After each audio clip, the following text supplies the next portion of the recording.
Open ಮಾಡೋದು ಬೇಗ ಹೋಗ್ಲಿ ಅಂತ.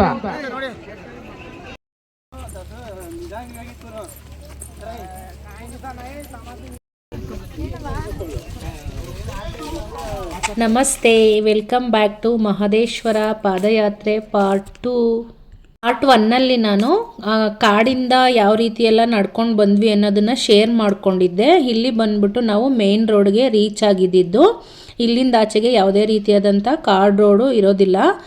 ಡೈರೆಕ್ಟು ಮಲೆ ಮಹದೇಶ್ವರ ಬೆಟ್ಟಕ್ಕೆ ಬಸ್ಗಳು ಹೋಗುತ್ತಲ್ಲ, ಅದೇ ರೂಟು ಮೇನ್ ರೋಡ್ ಆಗಿರುತ್ತೆ. ಸೊ ಆ ಒಂದು ರೂಟಲ್ಲಿ ಹೋಗಿದಂಥ ಕ್ಷಣಗಳನ್ನು ನಿಮ್ಮ ಜೊತೆ ನಾನಿಲ್ಲಿ ಶೇರ್ ಮಾಡ್ಕೊಳ್ತಾ ಇದ್ದೀನಿ. ಎಲ್ಲಿ ಕಾರ್ಡ್ ರೋಡೆಲ್ಲ ಮುಗಿದ್ಬಿಟ್ಟು ಮೇನ್ ರೋಡಿಗೆ ಬಂದರೆ ಸ್ವಲ್ಪ ಇನ್ನೇನೋ ಹತ್ರಕ್ಕೆ ಬಂದ್ವಿ ಅನ್ನುವಂಥ ಫೀಲ್ ಆಗುತ್ತೆ. ಯಾವಾಗ ಮೇನ್ ರೋಡಿಗೆ ರೀಚ್ ಆಗ್ತೀವಿ, ರೀಚ್ ಆದ ನಂತರನೇ ಒನ್ ಡೇಯಲ್ಲಿ ನಾವು ಬೆಟ್ಟಕ್ಕೆ ರೀಚ್ ಆಗ್ಬೋದು ಇಲ್ಲಿಂದ.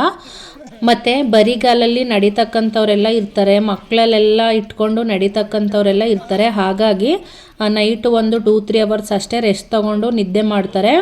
ಯಾವಾಗ ನೋಡು ನಡೀತಾನೆ ಇರ್ತಾರೆ. ಈ ಟೈಮ್ ಇನ್ನೊಂದು ಏನಪ್ಪ ಅಂತ ಹೇಳಿದ್ರೆ, ಈ ಚಿರತೆ ಬೈಕೆ ಎಲ್ಲೂ ಸಹ ಅಷ್ಟೊಂದು ಕೂತ್ಕೊಳ್ಳೋಕೆ ಬಿಡ್ತಾ ಇರಲಿಲ್ಲ. ಮತ್ತು ಕಾಡಿನ ಮಧ್ಯೆನೇ ನಾವು ಬರೋದ್ರಿಂದ ಅಷ್ಟೊಂದು ರೆಸ್ಟ್ ತಗೊಳ್ಳೋದಕ್ಕೆಲ್ಲ ಟೈಮ್ ಇರಲಿಲ್ಲ. ಮೊದಲೆಲ್ಲ ಸ್ವಲ್ಪ ಟೈಮೆಲ್ಲ ಕೂತ್ಕೊಂಡಾದರೂ ಬರ್ತಾಯಿದ್ವಿ. ಇವಾಗ ಕಾಡೊಳಗಡೆ ಅಂತೂ ಎಲ್ಲೂ ಸಹ ಕೂತ್ಕೊಳ್ಳೋಕ್ಕೆ ಜನಗಳನ್ನ ಬಿಟ್ಟಿಲ್ಲ. ಹಾಗಾಗಿ ಸ್ವಲ್ಪ ತುಂಬಾ ರಿಸ್ಕ್ ಅಂತ ಅನಿಸ್ತಾ ಇತ್ತು ಸ್ವಲ್ಪ ನಡೆಯೋದೆಲ್ಲ. ಯಾಕಂದರೆ ತುಂಬ ಟಯರ್ಡ್ ಆಯಿತು. ಸಮ್ಟೈಮ್ಸ್ ಈ ಕಾಲಿಗೆ ಸ್ಲಿಪ್ಪರ್ ಆಗ್ತಿರೋ ನಡೆಯೋಂಥ ಟೈಮಲ್ಲಿ ಎಷ್ಟೋ ಜನಕ್ಕೆ ಕಾಲುಗಳೆಲ್ಲ ಕಿತ್ತೋಗ್ಬಿಟ್ಟಿರುತ್ತೆ. ಹಾಗಾಗಿ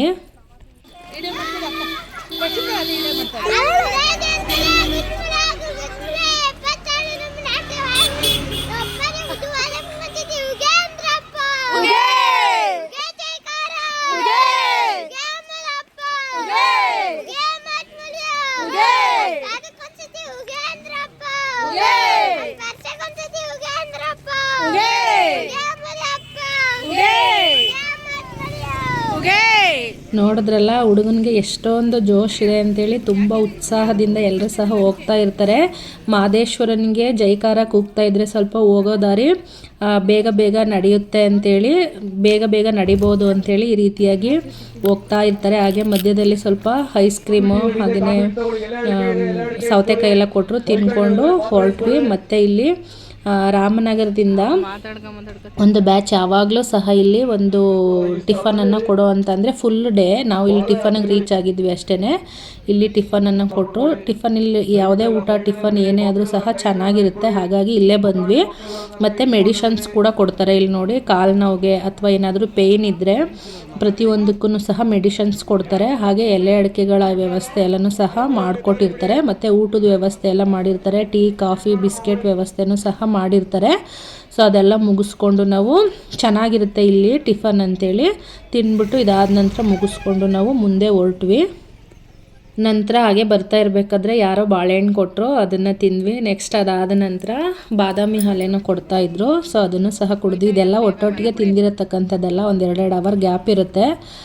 ಬಟ್ ಇಲ್ಲಿ ನಾನು ಒಟ್ಟಿಗೆ ಎಡಿಟ್ ಮಾಡುವಾಗ ಅದು ಒಟ್ಟಿಗೆ ಆಗಿದೆ ಅಷ್ಟೇ.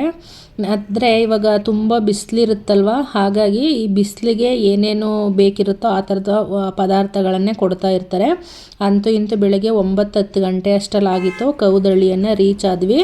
ಅಲ್ಲಿ ರೆಸ್ಟ್ ಮಾಡಿಬಿಟ್ಟು ಅದಾದ ನಂತರ ಬೆಳಗ್ಗೆ 7 o'clock ಸಂಜೆ 4 o'clock ಅಷ್ಟೇ ತಾಳಬೆಟ್ಟದಿಂದ ಮೇಲೆ ಬಿಡ್ತಾ ಇದ್ದಿದ್ದು. ಹಾಗಾಗಿ ಇವತ್ತು ತಾಳಬೆಟ್ಟದವರೆಗೂ ರೀಚ್ ಆಗಿಬಿಡೋಣ. ಮತ್ತು ನಾಳೆ ಮಾರ್ನಿಂಗ್ ಎದ್ಬಿಟ್ಟು ನಾವು ತಾಳಬೆಟ್ಟದಿಂದ ನಡೆಯೋದಕ್ಕೆ ಸರಿಯಾಗುತ್ತೆ ಅಂತೇಳಿ ಏನು ಮಾಡಿದ್ವಿ, ಒಂದು ಸ್ವಲ್ಪ ಹೊತ್ತಲ್ಲಿ ರೆಸ್ಟ್ ಮಾಡಿದ್ವಿ.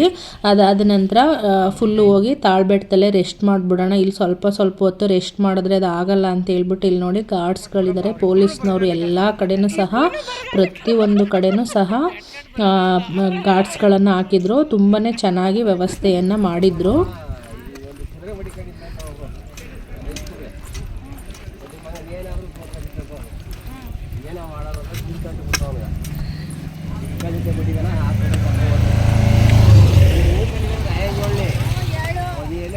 ಆಳ್ಗೂ ಕಳಕ್ಕೂ ಶಕ್ತಿ ಇಲ್ಲ, ನೀನು ಅರಿ ಕತೆ ಹೇಳ್ತಾ ಇದೆ.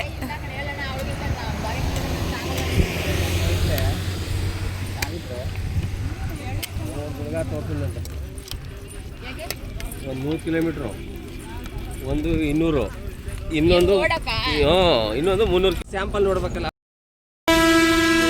ಹಿಂದಕ ಎದ್ಬಿಡ್ತು ಕೀ ಅಂದ್ಬಿಟ್ಟು 1 ಕಿಲೋಮೀಟರ್ ಕುದುರೆ ಎದ್ದು ಬಿಡ್ತು. ಅಯ್ಯೋ ನನ್ನ ಕುದುರೆ ಅನ್ನತ್ತ ಅಯ್ಯೋ ಬುಟ್ಟಿ ಗಂಡದ ಬಿಟ್ಟು 200 ಇತ್ತಲ್ಲ ಅದೇ ತಾಕ ಓಡ್ಬಿಟ್ಟ ಹಿಡಿತ. ಈ ಡಾಕ್ಟ್ರ್ ದುಡ್ಡು ಇಲ್ವಲ್ಲ 300 ಹಾಕ ಇಬ್ಬರು ಹಿಡ್ಕೊಂಡ್ ಬಂದ್ಬಿಟ್ಟ.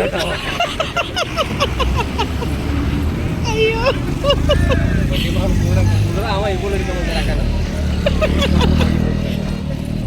ನನ್ಗೇನ್ ಮಾತ್ರ ಯೂಸ್ ಇಲ್ಲ ಬಿಡಿ. 100 ಹಾಕೋ ಬೇಡ ನೀವುಗಳೇ ಹಾಕಳಿ 100 ಬಸವನ್ 200 ಕೊಟ್ಟಿದ್ರಿ. ಅದಕ್ಕೆ ಸೋಂಬೇರಿ ಪಾಪ ಬಿಡ್ತು. ಯಾಕೆ ಸುಸ್ತಾಗೈತಾ? ಸುಸ್ತು ಸ್ವಲ್ಪ ಓ ಇಲ್ಲಿ ಕೇಳು. ಸೋಂಬೇರಿಗೆ ಫುಲ್ ಸುಸ್ತು ಆಗೋಯ್ತು. ಇವ್ರು ಅಂದ್ ಬಯಸ್ಕೋದು ಆಗೋಯ್ತು. ಪಾಪ ಹಸ್ಬಿಟ್ಟಂತೆ ಕಡದ್ದೆ ಊರ್ಬಿಟ್ಟೈತಿ ಅಂತ ಹೋಯ್ತೀನಿ ಅಂತ.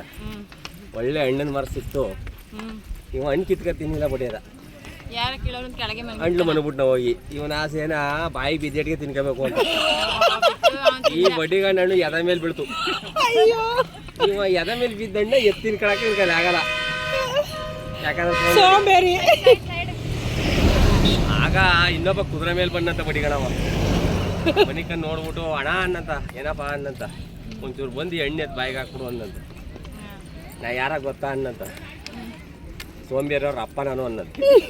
ಯಾಕಣ್ಣ ಅನ್ನಂತ. ನಾನು ಊರು ಇಳಿಬೇಕಾಯ್ತು ಅಂದ್ಬಿಟ್ಟು ಕುದುರೆಯಿಂದ ಇಳಿದೇನೆ ಮುಂದ್ಕೋಯ್ದೇನೆ ಅಂತ.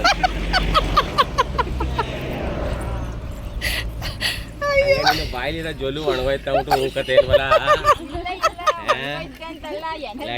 ತುಂಬ ಬಿಸಿಲಾಗಿತ್ತಲ್ಲ, ಜೋಕ್ಸ್ ಮಾಡೋರಿಲ್ಲ ಅಂತ ಹೇಳಿದ್ರೆ ದಾರಿ ಸಾಗಲ್ಲ ಅಂತ ಹೇಳ್ಬಿಟ್ಟು ನಮ್ಮ ಮಾವ ಏನೋ ಜೋಕ್ಸ್ ಮಾಡ್ತಾಯಿದ್ರು. ಅದೆಲ್ಲ ಕೇಳ್ಕೊಂಡು ಹೋಗ್ತಾ ಇದ್ವಿ. ಮತ್ತು ಅವರು ಈ ಟವಲ್ ಹಿಡ್ಕೊಂಡು ಆ ಕಡೆ ಈ ಕಡೆ ಒಂದೆರಡು ಕೋಲ್ ಕಟ್ಕೊಬಿಟ್ರೆ ಸ್ವಲ್ಪ ನೆರಳಾದ್ರೂ ಆಗುತ್ತಲ್ವ ಅಂಥೇಳಿ ಅದನ್ನು ತೋರಿಸ್ಕೊಂಡು ಜೋಕ್ಸ್ ಮಾಡ್ಕೊಂಡು ಹೋಗ್ತಾಯಿದ್ರು. ಹಂಗೆ ಜೋಕ್ಸ್ ಮಾಡ್ಕೊಂಡು ಹೋಗ್ತಾಯಿದ್ವಿ, ಇಲ್ಲಾಂದರೆ ದಾರಿನೇ ಹೋಗೋ ಅಂಥದ್ದೇ ಗೊತ್ತಾಗಲ್ಲ. ಇಲ್ಲಿ ನೋಡಿ ಟಿಫನ್ಗಳೆಲ್ಲ ತಿನ್ಬಿಟ್ಟು ಕವರ್ಗಳನ್ನು ಬಿಸಾಕಿರ್ತಾರಲ್ಲ ಅದರಲ್ಲಿ ಆ ಕೋತಿ ಟಿಫನ್ ಕುತ್ಕೊಂಡು ತಿಂತಾಯಿತ್ತು. ಮತ್ತು ಹಾಗೆ ಬಂದ್ವಿ. ಇಲ್ಲಿ ಎಳ್ನೀರು ಮತ್ತು ಜ್ಯೂಸು, ಐಸ್ ಕ್ರೀಮು ಇದೆಲ್ಲವನ್ನು ಕೊಟ್ಟರು. ಸೊ ಅದನ್ನು ಸ್ವಲ್ಪ ಮಧ್ಯ ಅದೊಂದು ಸ್ವಲ್ಪ ಕೊಡ್ತಾಯಿದ್ರೆ ಏನು ಇನ್ನೂ ತಾಳ್ಬೆಟ್ಟದ ತನಕನೂ ಯಾವುದೇ ಥರದ ಊಟದ ವ್ಯವಸ್ಥೆ ಇಲ್ಲ. ಹಾಗಾಗಿ ಏನು ಕೊಟ್ಟರು ಅದನ್ನು ಮಧ್ಯೆ ಸ್ವಲ್ಪ ತಿಂದ್ಕೊಂಡು ಹೋಗ್ತಾ ಇದ್ವಿ. ಹಾಗೆಯೇ ತಾಳ್ಬೆಟ್ಟದ ನಿಯರಿಗೆ ಸ್ವಲ್ಪ ಊಟ ಕೊಡ್ತಾಯಿದ್ರು. ಬಟ್ ಯಾರಿಗೂ ಸಹ ಊಟದ ಅವಶ್ಯಕತೆ ಇರಲಿಲ್ಲ, ನಾವು ಊಟ ಮಾಡಲಿಲ್ಲ. ಮತ್ತೊಂದು ಕಡೆ ಹೆಸರುಬೇಳೆಯನ್ನು ಕೊಟ್ಟರು, ಕೋಸಂಬರಿಯನ್ನು, ಅದನ್ನು ತಿನ್ಕೊಂಡು ಹೋಗ್ತಾ ಇದ್ವಿ. ಹಾಗೆ ಇಲ್ಲಿ ಬಂದು ತಾಳ್ಬೆಟ್ಟ ಇನ್ನೊಂದು 5 ಕಿಲೋಮೀಟ್ರ್ ಇತ್ತು ಅಷ್ಟೇ. ಇಲ್ಲಿ ಸ್ವಲ್ಪ ರೆಸ್ಟ್ ಮಾಡೋಣ ಅಂಥೇಳಿ ರೆಸ್ಟ್ ಮಾಡಿದ್ವಿ. ಹತ್ತತ್ರ ಒಂದು 3-4 o'clock ಆಗಿಬಿಟ್ಟಿತ್ತು. ಆಮೇಲೆ ಗಾರ್ಡ್ಸ್ಗಳೆಲ್ಲ ಬಂದು ಇಲ್ಲೆಲ್ಲ ಮಲ್ಕೊಳ್ಳೋಂಗಿಲ್ಲ, ಹೊರಡಿ ತಾಳ್ಬೆಟ್ಟಕ್ಕೆ ಹೊರಟೋಗಿ ಅಂತ ಹೇಳ್ಬಿಟ್ಟು ಕಳಿಸಿದ್ರು. ಅದಾದ ನಂತರ ಯಾಕಂದರೆ ಇವಾಗ ಈ ಕಡೆ ಎಲ್ಲ ಸ್ವಲ್ಪ ಯಾವ ಕಡೆಯಿಂದ ಏನು ಪ್ರಾಣಿಗಳು ಬರುತ್ತೆ ಅಂತ ಗೊತ್ತಿಲ್ಲ ಅಲ್ಲ, ಸೊ ತೊಂದರೆ ಆಗುತ್ತೆ ಅಂತ ಹೇಳ್ಬಿಟ್ಟು ಅಲ್ಲೇ ಹೋಗ್ಬಿಟ್ಟು ರೀಚ್ ಆಗ್ಬಿಟ್ಟು ಮಲ್ಕೊಬಿಡಿ ಒಟ್ಟಿಗೆ, ಇಲ್ಲ ಆಗಲ್ಲ ಅಂಥೇಳಿ ಆಲ್ರೆಡಿ ನಮಗೆ 4 o'clock ಹತ್ತತ್ರ ಆಗಿಬಿಟ್ಟಿತ್ತು. ಇನ್ನು ಬೆಟ್ಟದ ಮೇಲಂತೂ ಬಿಡ್ತಾ ಇರಲಿಲ್ಲ. ಸೊ ಹಾಗಾಗಿ ಸರಿ ಬೆಟ್ಟಕ್ಕೆ ಮೇಲಂತೂ ಹತ್ತಕ್ಕಾಗಲ್ಲ, ಇಲ್ಲೇ ಹೋಗಿ ರೆಸ್ಟ್ ಮಾಡಿಬಿಡೋಣ ಅಂಥೇಳಿ ಸುಮಾರು ಒಂದು 5 ಗಂಟೆ 6 ಗಂಟೆ ಅಷ್ಟರಲ್ಲಿ ನಾವು ರೀಚ್ ಆದ್ವಿ. ಇದು ತಾಳ್ಬೆಟ್ಟದ ಕೆಳಗಡೆ ಮಲ್ಕೊಳ್ಳೋದಕ್ಕೆ ವ್ಯವಸ್ಥೆಯನ್ನು ಮಾಡಿದಂಥದ್ದು. ಸುಮಾರು ಪೆಂಡಲ್ಗಳೆಲ್ಲನೂ ಹಾಕಿ ಸುಮಾರು ವ್ಯವಸ್ಥೆಗಳನ್ನು ಮಾಡಿದರು. ಆದರೆ ಈ ಸಲ ತುಂಬಾ ಪ್ರಾಬ್ಲಮ್ ಆಯಿತು. ಯಾಕಂದರೆ ಭಕ್ತಾದಿಗಳು ಬಂದವರೆಲ್ಲ ಯಾವ ಟೈಮಿಗಾದರೂ ಅಷ್ಟೇ ಹೋಗ್ಬಿಟ್ಟು ದರ್ಶನವನ್ನು ಮಾಡಿಕೊಂಡು ಬಂದ್ಬಿಡ್ತಾಯಿದ್ರು. ಇಲ್ಲೆಲ್ಲ ಸಹ ಅಷ್ಟೊಂದು ಜನಗಳು ಇರ್ತಾ ಇರಲಿಲ್ಲ. ಹಾಗಾಗಿ ಇದೆಲ್ಲ ಕಡೆನೂ ಫ್ರೀನೇ ಇರ್ತಾಯಿತ್ತು. ಬಟ್ ಈ ಟೈಮ್ ಬಂದ್ಬಿಟ್ಟು 4 o'clock ಮೇಲ್ಗಡೆ ಗಿರಿ ಮೇಲ್ಗಡೆ ಹೋಗ್ತಕ್ಕಂಥದ್ದನ್ನು ಕ್ಲೋಸ್ ಮಾಡಿಬಿಟ್ಟಿದ್ರಲ್ವ. ಹಾಗಾಗಿ ಪ್ರತಿಯೊಬ್ಬರಿಗೂ ಸಹ ತಂಗೋದಕ್ಕೆ ಸ್ಥಳ ಬೇಕಾಗಿತ್ತು. ಹಾಗಾಗಿ ಪ್ರತಿಯೊಬ್ಬರು ಇಲ್ಲೇ ಇದ್ರು. ಇಲ್ಲಿ ನೋಡಿ, ಇದು ಇಡ್ಲಿ ಕ್ಯೂ. ಮನೇಲಿ ಇಡ್ಲಿಗಳು ಮಾಡಿದ್ರೇ ತಿನ್ನೋದಿಲ್ಲ, ಒಂದೇ ಒಂದು ಇಡ್ಲಿ ಕೊಡ್ತಾರೆ ಅಷ್ಟೇ. ಎಷ್ಟು ಕ್ಯೂವಲ್ಲಿ ನಿಂತ್ಕೊಂಡು ಇಡ್ಲಿಯನ್ನು ಈಸ್ಕೋತಾರೆ ಅಂತ ಹೇಳಿದ್ರೆ, ಅಂದರೆ ಇವಾಗ 3-4 ಡೇಸ್ ಆಗಿಬಿಟ್ಟಿರುತ್ತೆ ಮನೆಯನ್ನು ಬಿಟ್ಟು. 3-4 ಡೇಸಿಂದನೂ ಕಾಡು ಹಾದಿನೇ ಆಗೋದ್ರಿಂದ ಎಲ್ಲೂ ಸಹ ಎಲ್ಲ ಕಡೆನೂ ರೈಸೇ ಕೊಡ್ತಾ ಇರ್ತಾರೆ, ಬೇರೆ ಐಟಮ್ಸ್ ಎಲ್ಲ ಏನೂ ಕೊಡೋದಿಲ್ಲ. ಮತ್ತು ನಮಗೆ ಬೇಕಂತ ಹೇಳಿದ್ರು ತಗೊಂಡು ತಿನ್ನೋದಕ್ಕೆ ಎಷ್ಟೇ ಅಮೌಂಟ್ ಇದ್ರೂ ಸಹ ತಿನ್ನೋದಕ್ಕೆ ಅಲ್ಲಿ ಕುಡಿಯೋದಕ್ಕೆ ಏನೂ ಇರಲ್ಲ. ಅವ್ರು ಏನು ಕೊಡ್ತಾರೋ ಅದೇ ತಿನ್ನಬೇಕು. ಹಾಗಾಗಿ ಇಡ್ಲಿ ಸಿಕ್ತು ಅಂತೇಳಿ ಅದೇ ಅಲ್ವಾ, ಏನಾದರೂ ಒಂದು ಸಿಕ್ಕಿದೆ ಅಂತ ಹೇಳಿದ್ರೆ ಅದಕ್ಕೆ ನಾವು ವ್ಯಾಲ್ಯೂ ಮಾಡಲ್ಲ. ಬಟ್ ಅಲ್ಲಿ ಏನೂ ಸಿಕ್ಕಿಲ್ಲ ಅಂತ ಹೇಳಿದಾಗ ಅದ್ರ ವ್ಯಾಲ್ಯೂ ಗೊತ್ತಾಗುತ್ತೆ. ಸೊ ಎಲ್ಲ ತಿಂದು ಮತ್ತು ಬೇರೆ ಕಡೆ ಪಲಾವ್ ಸಹ ಕೊಡ್ತಾಯಿದ್ರು. ಎಲ್ಲವನ್ನು ತಿಂದ್ಬಿಟ್ಟು ಅದಾದ ನಂತರ ನಾವು ಅಲ್ಲೇ ರೆಸ್ಟ್ ಮಾಡೋಣ ಅಂತ ಮಲ್ಕೊಂಡ್ವಿ. ಬಟ್ ಇದೆಲ್ಲ ಜಾಸ್ತಿ ಗುಡ್ಡಗಳೇ ಇದ್ದಿದ್ದರಿಂದ ಅಷ್ಟೊಂದು ನಿದ್ದೆ ಮಾಡೋಕ್ಕಂತೂ ನಿದ್ದೆ ಬರಲಿಲ್ಲ. ಇಲ್ಲಿ ನೋಡಿ, ಅದು ಯಾವ ಜಾಗಗಳಂತಲೇ ಗೊತ್ತಾಗಲ್ಲ. ಎಲ್ಲ ಕಡೆನೂ. ಮತ್ತು ಈ ಓಪನ್ ಏರಿಯಾದಲ್ಲಿ ಮಲಗಿರ್ತೀವಲ್ಲ, ತುಂಬ ಚಳಿ ಅಂತ ಅನಿಸ್ತಾ ಇರುತ್ತೆ. ಅಷ್ಟೊಂದಾಗಿ ಏನು ನಿದ್ದೆ ಬರಲ್ಲ. ಸರಿ, ಏನು ಮಾಡೋಕ್ಕಾಗಲ್ಲ, ಕಾಲೆಲ್ಲ ತುಂಬ ನೋವು ಬಂದಿರುತ್ತಲ್ವ, ಜ್ವರ ಎಲ್ಲ ಬಂದ್ಬಿಟ್ಟಿರುತ್ತೆ. ಹಾಗಾಗಿ ಸರಿ ಓಕೆ, ಏನು ಮಾಡೋಕ್ಕಾಗಲ್ಲ ಅಂಥೇಳಿ ರೆಸ್ಟನ್ನು ಮಾಡಿದ್ವಿ. ಸೊ ರೆಸ್ಟ್ ಮಾಡಿ ಬೆಳಗ್ಗೆ ಇದು ಮಾರ್ನಿಂಗ್ ಎದ್ದ ತಕ್ಷಣ ಹೊಡ್ತಾ ಇರ್ತಕ್ಕಂಥದ್ದು, ಫಸ್ಟು ಹೋಗಿ ಧೂಪವನ್ನು ಹಾಕಿ ಬರೋಣ ಅಂಥೇಳಿ. ಮಾರ್ನಿಂಗ್ ಒಂದು 5 o'clock 6 o'clock ಬೆಟ್ಟದ ಮೇಲ್ಗಡೆ ಹೋಗೋದಕ್ಕೆ ಬಿಡ್ತಾಯಿದ್ರು. ಹಾಗಾಗಿ 5 o'clock ಎದ್ದು ನಾವು ಸಹ ಫ್ರೆಶ್ ಅಪ್ ಆಗಿಬಿಟ್ಟು, ಮತ್ತು ಸ್ನಾನ ಮಾಡೋದಕ್ಕೆ ಏನೂ ವ್ಯವಸ್ಥೆ ಇರಲ್ಲ, ತುಂಬ ಜನ ಆದದ್ರಿಂದ ನೀರಿನ ವ್ಯವಸ್ಥೆನೂ ಸಹ ಅಷ್ಟೊಂದು ಆಗಿರಲಿಲ್ಲ ಈ ಟೈಮು. ಆದರೆ ಊಟ ತಿಂಡಿ ವ್ಯವಸ್ಥೆ ಎಲ್ಲ ತುಂಬ ಚೆನ್ನಾಗಿ ಮಾಡಿಕೊಟ್ಟಿರ್ತಾರೆ. ಹೋಗ್ಬಿಟ್ಟು ಫಸ್ಟು ಧೂಪವನ್ನು ಹಾಕ್ಬಿಟ್ಟು ಬರೋಣ ಅಂಥೇಳಿ ನಾವು ಸಹ ಹೋಗಿ ಧೂಪವನ್ನು ಹಾಕ್ಬಿಟ್ಟು ಬಂದು, ಅದಾದ ನಂತರ ವಿಭೂತಿಯನ್ನು ಹಚ್ಕೊಡ್ತಾ ಇರ್ತಾರೆ. ಬೇಕಂತ ಹೇಳಿದ್ರೆ ನೀವೇ ಹಚ್ಕೋಬೋದು, ಇಲ್ಲ ಅಂತ ಹೇಳಿದ್ರೆ ಅವರೇ ಸಹ ಹಚ್ಕೊಡ್ತಾರೆ. ಅದಾದ ನಂತರ ಮಾದಪ್ಪನ ಬೆಟ್ಟಕ್ಕೆ ಹೋಗೋ ಅಂಥ ಸಂದರ್ಭದಲ್ಲಿ ಹಣೆಯಲ್ಲಿ ವಿಭೂತಿ ಇಲ್ಲ ಅಂದರೆ ಚೆನ್ನಾಗಿರಲ್ಲ ಅಲ್ವ. ಸೊ ಹಾಗಾಗಿ ನಾವು ಸಹ ಹೋಗಿ ನೋಡಿ, ಮುಖಗಳೆಲ್ಲ ಯಾವ ಥರ ಫುಲ್ಲು 3-4 days ಬಿಸಿಲಲ್ಲಿ ನಡೆದು ಡಲ್ ಆಗಿಬಿಟ್ಟಿರುತ್ತೆ. ಅದಾದ ನಂತರ ಇಲ್ಲಿ ಕ್ಯೂವಲ್ಲಿ ಉಪ್ಪಿಟ್ಟು ಮತ್ತು ಈ ಟೀ ಎಲ್ಲವನ್ನು ಸಹ ಕೊಡ್ತಾಯಿದ್ರು. ಬಿಸಿಬೇಳೆ ಬಾತು, ಪಲಾವು, ಪ್ರತಿಯೊಂದು ಯಾರಿಗೆ ಏನು ಇಷ್ಟ ಆಗುತ್ತೋ ಅದನ್ನು ಇಸ್ಕೊಂಡು ತಿನ್ಬೋದು. ಮತ್ತು ಇಷ್ಟೊಂದು ರಶ್ ಇರುತ್ತಲ್ವ, ಅಷ್ಟೊಂದು ರಶ್ ಇದ್ರೂ ಒಂದು 10 minutes ಸಹ ವೆಯ್ಟ್ ಮಾಡೋಂಗಿಲ್ಲ, ಅಷ್ಟು ಬೇಗನೆ ಸರ್ವ್ ಮಾಡ್ತಾ ಇರ್ತಾರೆ. ಚೆನ್ನಾಗಿ ವ್ಯವಸ್ಥೆಯನ್ನು ಮಾಡಿರ್ತಾರೆ. ಯಾರೂ ಸಹ ಎಲ್ಲೂ ಸಹ ನಿಂತ್ಕೊಳ್ಳೋಂಗಿಲ್ಲ, ಆ ರೀತಿಯಾಗಿ ವ್ಯವಸ್ಥೆಯನ್ನು ಮಾಡಿರ್ತಾರೆ. ಇಲ್ಲೆಲ್ಲ ಬೆಳಗ್ಗೆ ಹೋಗ್ತಕ್ಕಂಥ ಪಾದಯಾತ್ರಿಗಳಿಂದ ಈ ಕಂಸಾಳೆಯವರು ಅವರೆಲ್ಲನೂ ಸಹ ಭಿಕ್ಷೆಯನ್ನು ಕೇಳ್ತಾ ಇರ್ತಕ್ಕಂಥದ್ದು. ಈ ರೀತಿಯಾಗೂ ಸಹ ಇಲ್ಲಿ ತಾಳಬೆಟ್ಟದಲ್ಲಿ ಭಿಕ್ಷೆಯನ್ನು ಕೇಳ್ತಾರೆ. ಇದಾದ ನಂತರ ನಾವು ಸಹ ಎಲ್ಲವನ್ನು ಮುಗಿಸ್ಕೊಂಡು ಧೂಪ ದೀಪ ಎಲ್ಲ ಹಾಕಿ, ಅದಾದ ನಂತರ ಇಲ್ಲಿಂದ ಒಂದು 6 ಗಂಟೆ ಹಂಗೆ ಬಿಡ್ತಾರೆ ಮೇಲ್ಗಡೆ. ಅಷ್ಟರಲ್ಲಿ ನಮ್ಮ ಯಾತ್ರೆ ಶುರು ಆಯಿತು. ಇದು ಬಂದ್ಬಿಟ್ಟು ಬಸವನ ಹಾದಿ ಅಂತೇಳಿ, ಈ ಸ್ಟೆಪ್ ಮೂಲಕ ಹೋಗ್ತಕ್ಕಂಥವ್ರು ಆ ಹಾದಿಯಲ್ಲಿ ಹೋಗ್ತಾರೆ. ಇದು ಬಂದ್ಬಿಟ್ಟು ಸರ್ಪದ ಹಾದಿ ಅಂತ ಕರೀತಾರಂತೆ. ಈ ರೋಡ್ ಮೂಲಕ ಹೋಗ್ತಕ್ಕಂಥವ್ರಿಗೆ. ನಾವು ಇಲ್ಲಿ ಲಾಸ್ಟ್ ಟೈಮು ರೋಡಲ್ಲಿ ಯಾರೂ ಸಹ ಬರ್ತಾನೆ ಇರಲಿಲ್ಲ, ಎಲ್ಲರೂ ಸಹ ಸ್ಟೆಪ್ ಮೂಲಕನೇ ಹೋಗ್ಬಿಡ್ತಾಯಿದ್ರು. ಬಟ್ ಈ ಟೈಮ್ ಸ್ವಲ್ಪ ಭಯ ಇದ್ದಿದ್ದರಿಂದ ಸಾಕಷ್ಟು ಜನ ಸ್ಟೆಪ್ಗಳ ಮೂಲಕ ಹೋಗಲಿಲ್ಲ. ಒಂದು ಅರ್ಧ ಜನ ಆ ಕಡೆ ಹೋದರೆ, ಅರ್ಧ ಜನ ಈ ಕಡೆ ಹೋದರು. ಮತ್ತು ಇಲ್ಲಿ ನಮ್ಮಮ್ಮ ಅವ್ರಿಗೆಲ್ಲ ಕಾಲು ನೋವು ಇತ್ತು ಅಂತೇಳಿ ನಾವು ಸ್ಟೆಪ್ ಮೂಲಕ ಹೋಗಲಿಲ್ಲ. ಒಂದೊಂದು ಕಡೆ ತುಂಬ ಚಿಕ್ಕ ಸ್ಟೆಪ್ಗಳಿರುತ್ತಲ್ಲ, ಆ ಸ್ಟೆಪ್ಗಳಲ್ಲಿ ಮಾತ್ರ ಮೇಲೆ ಹೋಗ್ತಾ ಇದ್ವಿ ಅಷ್ಟೇ. ಮತ್ತು ಈ ಅಂಕಲ್ ಒಂದು 18 ವರ್ಷದಿಂದನೂ ಬರ್ತಾ ಇದ್ರಂತೆ. ಹಿಂಗೆ ಯಾರಾದರೂ ಸಿಗ್ತಾ ಇರ್ತಾರೆ ಮಧ್ಯೆ ಅವ್ರ ಅನುಭವಗಳನ್ನ ಕೇಳ್ತಾ ಹೋಗ್ತಾ ಇರೋದು.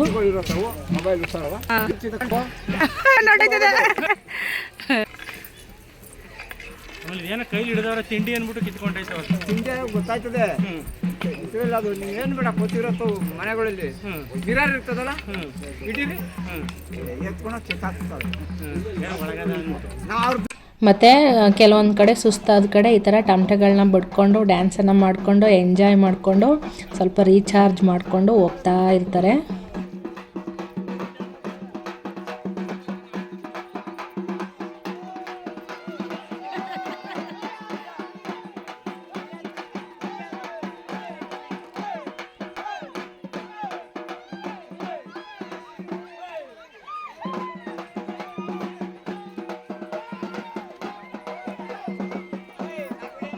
ಪರ್ಸೆ ಜನ ಅಂತ ಹೇಳಿದ್ರೆ ಇದೇ ಥರನೇ ಇರುತ್ತೆ, ಸ್ವಲ್ಪನೂ ಗ್ಯಾಪ್ ಇರಲ್ಲ. ಹೋಗ್ತಾನೆ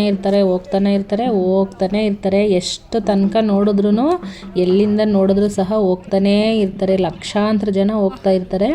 ಇಲ್ಲಿ ನೋಡಿ, ಎಲ್ಲ ಪೊಲೀಸ್ನವ್ರ ವ್ಯವಸ್ಥೆಯನ್ನು, ಅಂದರೆ ಅವ್ರನ್ನ ಬೆಟ್ಟದ ತನಕ ತಲುಪಿಸೋ ತನಕ ಅಲ್ಲಲ್ಲೇ ವೆಯ್ಟ್ ಮಾಡಿಕೊಂಡು, ಪಾಪ ತುಂಬಾ ಹಿಂಸೆ. ಅವ್ರಿಗೆ ಸರಿಯಾಗಿ ಟಿಫನ್ ಕೂಡ ಸಿಗ್ತಾ ಇರಲಿಲ್ಲ, ಊಟ ಸಹ ಸಿಗ್ತಾ ಇರಲಿಲ್ಲ. ಸಮ್ಟೈಮ್ಸ್ ನಾವು ಏನು ಕೆಲಸ ಮಾಡ್ತಾರೆ ಹಾಗೆ ಹೀಗೆ ಅಂತೆಲ್ಲ ಹೇಳ್ಬಿಡ್ತೀವಲ್ಲ, ಇಲ್ಲಿ ನೋಡಿದ್ರೆ ಒಬ್ಬರ ಜೊತೆ ಅಲ್ಲಿ ಮಾತಾಡಿದ್ವಿ ಒಂದು ಕಡೆ ಕೂತ್ಕೊಂಡಾಗ, ಅವ್ರಿಗಿನ್ನೂ ಮಧ್ಯಾಹ್ನ ಆಗಿಬಿಟ್ಟಿತ್ತು. ಅವ್ರಿಗಿನ್ನೂ ಊಟನೇ ಬಂದಿರಲಿಲ್ವಂತೆ. ಇನ್ನೇನು ಮಧ್ಯಾಹ್ನಕ್ಕೆ ಬರುತ್ತೆ, ಊಟವನ್ನು ಮಾಡ್ಕೊಳ್ತೀವಿ ಅಂತ ಹೇಳ್ತಾಯಿದ್ರು. ತುಂಬಾ ರಿಸ್ಕ್ ಇತ್ತು ಈ ಟೈಮು. ತುಂಬ ಎಲ್ಲೆಲ್ಲಿ ಕ್ರಾಸ್ಗಳಿರುತ್ತೆ, ಎಲ್ಲೆಲ್ಲಿ ಸ್ಟೆಪ್ಗಳನ್ನ ಹತ್ತುತ್ತಾ ಇರ್ತೀವಿ. ಎಲ್ಲ ಕಡೆನೂ ಸಹ ಕೂತ್ಕೊಂಡು ವೆಯ್ಟ್ ಮಾಡಿಕೊಂಡೇ ಇದ್ದರು. ಎಲ್ಲ ಕಡೆನೂ ಸಹ ಸೆಕ್ಯೂರಿಟಿಯನ್ನು ಕೊಟ್ಟು ತುಂಬ ಚೆನ್ನಾಗಿ ವ್ಯವಸ್ಥೆಯನ್ನು ಮಾಡಿದರು. ಯಾಕಂದರೆ ತುಂಬ ಜಾಸ್ತಿ ಜನ ಇರ್ತಾರಲ್ಲ, ಎಲ್ಲರನ್ನು ಮೇಂಟೈನ್ ಮಾಡ್ತಕ್ಕಂಥದ್ದು ತುಂಬಾ ಕಷ್ಟ ಇರುತ್ತೆ. ಅವ್ರಿಗೆ ಎಷ್ಟು ಸಾಧ್ಯ ಆಗುತ್ತೋ ಅಷ್ಟು, ಅದೇನೋ ಅಳತೆ ಮೀರಿ ವ್ಯವಸ್ಥೆ ಅಂತ ಹೇಳ್ತಾರಲ್ಲ ಆ ರೀತಿಯಾಗಿ ತುಂಬ ಚೆನ್ನಾಗಿ ವ್ಯವಸ್ಥೆಯನ್ನು ಮಾಡಿದರು. ಏಳುಗಳ್ಳಿ ಕಾಡಲ್ಲಿ ಎಲ್ಲಿಂದ ಶುರುವಾಗುತ್ತೋ ಸಂಗಮದ ಏಳುಗಳ್ಳಿ ಬಿಟ್ಟು ಸಂಗಮ ಕಾಡು ಎಲ್ಲಿಂದ ಶುರುವಾಗುತ್ತೋ ಅಲ್ಲಿಂದನೂ ಸಹ ಫುಲ್ಲು ಪರ್ಸೆ ಎಲ್ಲಿಂದ ಸ್ಟಾರ್ಟ್ ಆಗುತ್ತೋ ಅಲ್ಲಿಂದನೂ ಪೂರ್ತಿ ಫುಲ್ಲು ಟೈಟ್ ಸೆಕ್ಯೂರಿಟಿಗಳನ್ನು ಮಾಡಿದರು. ಪಾಪ ಅವರು ಒಬ್ಬೊಬ್ಬರೇ ಬೆಳಗ್ಗೆಯಿಂದ ಸಂಜೆ ತನಕ ನಿಂತ್ಕೊಂಡು ಒಂದೊಂದು ಕಿಲೋಮೀಟ್ರಿಗೂ ಸಹ ಸೆಕ್ಯೂರಿಟಿಗಳ ವ್ಯವಸ್ಥೆಯನ್ನು ಮಾಡಿದರು. ಪಾಪ ಎಲ್ಲ ಕಡೆನೂ ಸಹ ತುಂಬ ಚೆನ್ನಾಗಿ ವ್ಯವಸ್ಥೆಯನ್ನು ಮಾಡಿದರು. ಇದು ನೋಡಿ ಮಹದೇಶ್ವರ ಭಿಕ್ಷೆಯನ್ನು ಇಲ್ಲಿ ಬೇಡ್ತಾ ಇರ್ತಕ್ಕಂಥದ್ದು. ಅಂತೂ ಇಂತೂ ಇಲ್ಲಿ ರಾಮನಗಿರಿ ಅಂತಲೂ ಸಹ ಕರೀತಾರೆ, ಮತ್ತು ಇನ್ನೊಂದು ರಂಗನ ಒಡ್ಡು ಅಂತಲೂ ಸಹ ಈ ಒಂದು ಟೆಂಪಲನ್ನು ಕರೀತಾರೆ. ಅಂತೂ ಇಂತೂ ಇಲ್ಲಿಗೆ ರೀಚ್ ಆದ್ವಿ. ಮತ್ತು ಇಲ್ಲೂ ಸಹ ಮುಖ ಎಲ್ಲ ತೊಳ್ಕೊಂಡು ಮತ್ತು ಅಲ್ಲೂ ಸಹ ವಿಭೂತಿಯನ್ನು ಹಚ್ಕೊಂಡು ಮತ್ತು ಇಲ್ಲೂ ಸಹ ಧೂಪ ದೀಪ ಏನಿರುತ್ತೋ ಎಲ್ಲೆಲ್ಲಿ ಸಿಗುತ್ತೋ ಎಲ್ಲ ಕಡೆನೂ ಸಹ ಏನು ಮಾಡ್ತಾ ಇರ್ತಾರೆ, ಈ ಧೂಪ ದೀಪಗಳನ್ನ ಕರ್ಪೂರಗಳನ್ನು ಹಚ್ತಕ್ಕಂಥದ್ದು ಮಾಡ್ತಾನೆ ಇರ್ತಾರೆ. ಯಾಕಂದರೆ ದಾರಿ ಗೊತ್ತಿಲ್ಲದೆ ಯಾರಾದರೂ ಬರ್ತಾರೆ ಅಂತ ಹೇಳಿದ್ರೆ ಅವ್ರಿಗೆ ಬರೋದಕ್ಕೆ ಗೊತ್ತಾಗಲಿ ಅಂತೇಳಿ ಆ ಒಂದು ವ್ಯವಸ್ಥೆಯನ್ನು ಮಾಡ್ತಾರೆ. ಮತ್ತು ಈ ಒಂದು ಕಜ್ಜಾಯದ ಒಂದು ಸೇವೆಯನ್ನು ಮಾಡ್ತೀವಿ ಅಂತ ಹೇಳೋರು ಸಹ ಇಲ್ಲಿ ಈ ದೇವಸ್ಥಾನದ ಮುಂದ್ಗಡೆ, ಇಲ್ಲಿ ದೇವ್ರ ಮುಂದ್ಗಡೆ ಕಜ್ಜಾಯವನ್ನೆಲ್ಲ ಹಾಕಿ ಇಲ್ಲಿದೆಯಲ್ಲ ಇಲ್ಲೆಲ್ಲ ತುಂಬ ಗ್ರೂಫನ್ನು ಮಾಡ್ಕೊಂಡಿದ್ದಾರಲ್ವ, ಇಲ್ಲಿ ಕಜ್ಜಾಯದ ಸೇವೆಯನ್ನೇ ಮಾಡ್ತಿದ್ರು. ಬಟ್ ಅಲ್ಲಿ ಮುಂದೆ ಹೋಗಿ ತೆಗೆಯೋದಕ್ಕಾಗಿಲ್ಲ ಅಷ್ಟೇ. ಗುಡ್ಡೆ ಅಷ್ಟು ಕಜ್ಜಾಯವನ್ನು ಹಾಕಿ ದೇವ್ರಿಗೆ ಅದರ ನೈವೇದ್ಯವನ್ನೆಲ್ಲ ಮಾಡಿ ಬಂದಿರೋ ಎಲ್ಲರಿಗೂ ಸಹ ಏನು ಮಾಡ್ತಾರೆ, ಕೊಡ್ತಾರೆ. ಮತ್ತು ಲಾಸ್ಟ್ ಟೈಮಲ್ಲೆಲ್ಲ ಕುತ್ಕೊಂಡು ರೆಸ್ಟ್ ಮಾಡೋದಕ್ಕೆ ಬಿಡ್ತಾಯಿದ್ರು, ಅಲ್ಲಿ ಒಳಗಡೆ ಎಲ್ಲ ಕುತ್ಕೊಳ್ತಾಯಿದ್ರು. ಬಟ್ ಈ ಟೈಮು ಬಿಟ್ಟಿಲ್ಲ. ಒಂದು 5 ನಿಮಿಷ ರೆಸ್ಟು ಪೊಲೀಸ್ನವ್ರು ಎಲ್ಲಿರ್ತಾರೋ ಅಲ್ಲಿ ಮಾತ್ರನೇ ಕುತ್ಕೊಂಡು ರೆಸ್ಟ್ ಮಾಡಬೇಕು ಜನ ಎಲ್ಲ ಇರೋ ಕಡೆ. ಮೊದಲೆಲ್ಲ ಒಳಗಡೆ ಎಲ್ಲ ತಂಪಿರೋ ಜಾಗದಲ್ಲೆಲ್ಲ ಹೋಗಿ ಮಲ್ಕೊಳ್ತಾ ಇದ್ವಿ. ಬಟ್ ಇವಾಗ ಆ ಥರದ್ದು ಎಲ್ಲೂ ಸಹ ಬಿಟ್ಟಿಲ್ಲ. ಯಾಕಂದರೆ ಇಲ್ಲೆಲ್ಲ ಸ್ವಲ್ಪ ನೀರಿನ ವ್ಯವಸ್ಥೆಗಳಿರುತ್ತಲ್ಲ, ಆನೆಗಳೆಲ್ಲ ನೀರನ್ನು ಕುಡಿಯೋದಕ್ಕೆ ಬರುತ್ತೆ ಅಂತ ಏನು ಮಾಡ್ತಾರೆ, ಇಲ್ಲೆಲ್ಲ ಕೂತ್ಕೊಳ್ಳೋದಕ್ಕೆ ಬಿಡೋದಿಲ್ಲ. ಹಾಗಾಗಿ ಇಲ್ಲೂ ಸಹ ನೋಡಿ ಪೊಲೀಸ್ನವರ ವ್ಯವಸ್ಥೆ ಇದೆ. ಮತ್ತು ಇಲ್ಲಿಂದ ಆಚೆಗೆ ನಮಗೆ ರೋಡಲ್ಲಿ ಬಿಟ್ಕೊಟ್ಟಿಲ್ಲ. ರೋಡಲ್ಲಿ ಮತ್ತು ಇಲ್ಲಿ ಎರಡೂ ಕಡೆ ಹೋದರೆ ನಡೆಯೋದಕ್ಕಾಗಲ್ಲ ಅಂತ ಹೇಳ್ಬಿಟ್ಟು ಇಲ್ಲಿ ಒಳಗಡೆ ಹಿಡಿದ್ರೆ ಇಲ್ಲಿ ನೋಡಿ ಇಲ್ಲಿ ನೀರು ಕಾಣಿಸುತ್ತೆ. ಇಲ್ಲೇ ಏನೋ ಒಂದು ಇನ್ಸಿಡೆಂಟ್ ಆಗಿತ್ತಲ್ಲ, ಒಬ್ಬರನ್ನ ಚಿರತೆ ದಾಳಿ ಮಾಡಿತ್ತು ಅಂತೇಳಿ, ಆ ಇನ್ಸಿಡೆಂಟ್ ಆಗಿರ್ತಕ್ಕಂಥ ಪ್ಲೇಸ್ಗಳು ಇಲ್ಲೇ. ಯಾಕಂದರೆ ಇಲ್ಲಿ ನೀರಿನ ವ್ಯವಸ್ಥೆ ಇರೋದ್ರಿಂದ ಇಡೀ ಕಾಡಲ್ಲಿ ಎಲ್ಲೂ ಸಹ ನೀರು ಸಿಗೋದಿಲ್ಲ. ಹಾಗಾಗಿ ಇಲ್ಲೇ ನೀರು ಸಿಗುತ್ತೆ ಅಂತ ಹೇಳ್ಬಿಟ್ಟು ಏನು ಮಾಡ್ತಾರೆ, ಪ್ರಾಣಿಗಳೆಲ್ಲ ಏನು ಮಾಡುತ್ತೆ ಇಲ್ಲಿಗೆ ಬರುತ್ತೆ. ಹಾಗಾಗಿ ಇಲ್ಲೇ ತೊಂದರೆ ಆಗ್ತಕ್ಕಂಥದ್ದು ಜಾಸ್ತಿ. ಇದು ಬೆಟ್ಟದ ನೆಲ್ಲಿಕಾಯಿ ಮರ ಎಷ್ಟು ಚೆನ್ನಾಗಿದೆ ಅಲ್ಲ, ಎಲ್ಲ ಎಷ್ಟೋ ಜನ ಕಿತ್ಕೊಳ್ತಾ ಇದ್ರು ಅಲ್ಲೆಲ್ಲ ನೋಡಿ, ಅಲ್ಗಾಡ್ಸ್ಕೊಂಡು ಕಿತ್ಕೊಳ್ತಾ ಇದ್ರು. ಚೆನ್ನಾಗಿತ್ತು ಹಣ್ಣು ಅಂಥೇಳಿ. ಹಾಗಾಗಿ ಇಲ್ಲೂ ಅಷ್ಟೇ ಬೇಕಂತ ಹೇಳಿದ್ರೆ ಎಲ್ಲಿ ಪೊಲೀಸ್ನವ್ರು ಇರ್ತಾರೋ ಅಲ್ಲಿ ಮಾತ್ರನೇ ಒಂದು 5 ನಿಮಿಷ ಕೂತ್ಕೊಳ್ಳೋಕೆ ಬಿಡ್ತಾಯಿದ್ರು ಅಷ್ಟೇ. ಅದನ್ನ ಬಿಟ್ಟು ಇನ್ನೆಲ್ಲೂ ಒಳಗಡೆ ಹೋಗಿ ಕೂತ್ಕೊಳ್ಳೋ ಅಂಥ ವ್ಯವಸ್ಥೆಯನ್ನು ಇಲ್ಲಿ ಪೊಲೀಸ್ನವ್ರು ಇದ್ದಾರಲ್ವ ಅವ್ರ ಮುಂದೆ ಕೂತ್ಕೋಬೇಕು ಅಷ್ಟೇ. ಅದು ಬಿಟ್ಟು ಇನ್ನೆಲ್ಲೂ ಸಹ ಕೂತ್ಕೊಳ್ಳೋದಕ್ಕೆ ಬಿಡ್ತಾ ಇರಲಿಲ್ಲ. ಮತ್ತು ಇಲ್ಲಿ ಶೌಚಾಲಯಕ್ಕೂ ಸಹ ಅಷ್ಟೇ. ಮೊದಲೆಲ್ಲ ಕಾಡು ಒಳಗಡೆ ಅಂತೇಳಿ ಒಳಗಡೆ ಹೋಗಿ ಏನಾದ್ರೂ ಯೂರಿನ್ ಪಾಸ್ ಮಾಡೋದಕ್ಕೆ ಏನಕ್ಕೆ ಅಂತ ಹೋಗೋಕ್ಕೆ ಬಿಡ್ತಾಯಿದ್ರು. ಬಟ್ ಈ ಟೈಮು ಆ ಥರ ಇಲ್ಲ. ಎಲ್ಲಿ ಅಲ್ಲೇ ವ್ಯವಸ್ಥೆಗಳನ್ನು, ಶೌಚಾಲಯದ ವ್ಯವಸ್ಥೆಗಳನ್ನು ಮಾಡಿದರು. ಹಾಗಾಗಿ ಅಲ್ಲೆಲ್ಲಿ ವ್ಯವಸ್ಥೆಗಳಿರುತ್ತೋ ಅಲ್ಲಿ ಮಾತ್ರನೇ ಹೋಗಬೇಕು. ಅದನ್ನು ಬಿಟ್ಟು ಇನ್ನೆಲ್ಲೂ ಸಹ ಹೋಗೋಂಗಿಲ್ಲ. ಯಾಕಂದರೆ ಆಲ್ಮೋಸ್ಟ್ ಅವರು ಡ್ರೋನಲ್ಲಿ ಚೆಕ್ ಮಾಡಿದಾಗ ಚಿರತೆಗಳಿತ್ತಂತೆ, ಅಕ್ಕಪಕ್ಕನೇ ಇತ್ತಂತೆ. ಈಗ ಅದಕ್ಕೂ ಸಹ ತೊಂದರೆ ಆಗಬಾರ್ದು, ನಮಗೂ ಸಹ ತೊಂದರೆ ಆಗಬಾರ್ದು ಅಂತೇಳಿ ಆ ವ್ಯವಸ್ಥೆಯನ್ನು ಮಾಡಿದರು. ಅಂತೂ ಇಂತೂ ಇಲ್ಲಿ ನಾವು ಆನೆ ತಲೆ ದಿಂಬು ಅಂತ ಬರುತ್ತಲ್ವ ಅಲ್ಲಿಗೆ ಬಂದ್ವಿ. ನೋಡಿ ಅಲ್ಲಿ ಬೆಟ್ಟ ಕಾಣಿಸ್ತಾ ಇರ್ತಕ್ಕಂಥದ್ದು, ಮಹದೇಶ್ವರನ ಗೋಪುರ ಕಾಣಿಸ್ತಾ ಇರ್ತಕ್ಕಂಥದ್ದು.